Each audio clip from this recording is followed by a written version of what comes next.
Hello student, स्वागत है आपका एक नई वीडियो में। आज की वीडियो में देखेंगे क्लास 9th के स्टूडेंट के लिए साइंस का मॉडल पेपर, जो कि आपकी अर्धवार्षिक परीक्षा को लेकर बहुत ही महत्वपूर्ण है। ठीक है, तो चलिए देखते हैं। पहला आपका प्रश्न है, 2 या 2 से अधिक पदार्थों का सामग्री मिश्रण कहलाता है। तो 2 या 2 से अधिक पदार्थों का सामग्री मिश्रण है वो कहलाता है आपका विलयन, यानी कि ए ऑप्शन आपका बिल्कुल सही है। दूसरा आपका है, तेल और पानी को पृथक करने के लिए निम्न में से कौन सी विधि का प्रयोग करेंगे। तो तेल और पानी को पृथक करने के लिए कौन सी विधि का प्रयोग करेंगे, तो वो है आपकी पृथक्करण कीप। यहाँ पर पृथक्करण कीप है आपकी। और थर्ड आपका प्रश्न है, निम्न में से किस में घटक एक निश्चित अनुपात में उपस्थित रहते हैं। तो इसका सही आंसर है वो आपका ए ऑप्शन मिश्रण।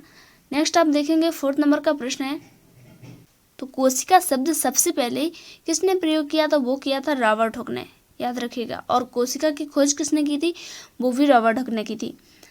नेक्स्ट आपका 5th नंबर का प्रश्न है, पत्तियों का हरा रंग किसकी उपस्थिति के कारण होता है। तो पत्तियों का हरा रंग होता है क्लोरोप्लास्ट की उपस्थिति के कारण।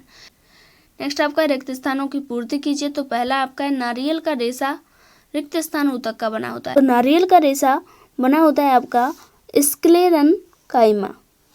स्क्लेरनकाइमा लिखना है आपको।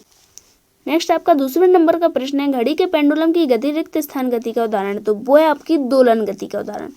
नेक्स्ट आपका तीसरा है, लाइसोसोम को रिक्त स्थान कहते हैं। तो लाइसोसोम को कहा जाता है, याद रखिएगा, बहुत ही महत्वपूर्ण प्रश्न है।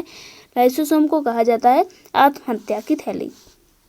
नेक्स्ट आपका 4th नंबर का प्रश्न है, पादप कोशिका की भित्ति रिक्त स्थान की बनी होती है। तो पादप कोशिका की भित्ति, यह भी आपका बहुत ही महत्वपूर्ण प्रश्न है, कई बार परीक्षा में पूछा गया है। तो पादप कोशिका की भित्ति जो है वो बनी होती है सेल्यूलोज की, याद रखिएगा, सेल्यूलोज। नेक्स्ट आपका 5वें नंबर का प्रश्न है, वेग परिवर्तन की दर रिक्त स्थान कहलाती है। तो वेग की दर, याद रखिएगा, त्वरण कहलाती है। इसके बाद आप कहते हैं सही जोड़ी। सही जोड़ी आपको करनी है। पहला आपका है संयोजी ऊतक। तो संयोजी ऊतक जो है उसकी सही जोड़ी आप रक्त। तो संयोजी ऊतक की आपकी सही जोड़ी है रक्त, ई वाला आपकी सही है। नेक्स्ट आपका है तंत्रिका ऊतक, तो इसका आपका होगा न्यूरॉन। नेक्स्ट आपका पत्तियों से भोजन का परिवहन। पत्तियों से भोजन का परिवहन फ्लोएम। नेक्स्ट आपका रेखित पेशी। तो रेखित पेशी जो है वो आपकी कहलाती है ऐच्छिक पेशी। नेक्स्ट आपका है 5वें नंबर का हृदय की पेशी। तो हृदय की पेशी जो है वो आपकी अनैच्छिक पेशी कहलाती है। तो इसको आपको कंफ्यूज नहीं होना है, बिल्कुल याद रखिएगा, रेखित पेशी और हृदय की पेशी। तो 4th नंबर का प्रश्न है आपका, एक शब्द या एक वाक्य में उत्तर लिखिए। एक शब्द या एक वाक्य में उत्तर देना है आपको। तो पहला आपका संवेग का मात्रक लिखिए। तो संवेग का मात्रक आपको लिखना है, वो होता है आपका kilogram metre second inverse. Kilogram metre second inverse होता है संवेग का मात्रक। नेक्स्ट आपका दूसरे नंबर का प्रश्न, एक गाड़ी का ओडोमीटर क्या मापता है। तो एक गाड़ी द्वारा चली गई दूरी। नेक्स्ट आपका तीसरे नंबर का प्रश्न है, बल का ऐसा ही मात्रक लिखिए। तो बल का ऐसा ही मात्रक, याद रखिएगा, बहुत ही महत्वपूर्ण प्रश्न है। तो बल का ऐसा ही मात्रक होता है न्यूटन। नेक्स्ट आपका 4th नंबर का प्रश्न है, किसी वस्तु का जड़त्व किस पर निर्भर करता है। तो किसी वस्तु का जड़त्व जो है वो करता है आपका द्रव्यमान पर निर्भर, याद रखिएगा, बहुत ही महत्वपूर्ण प्रश्न है।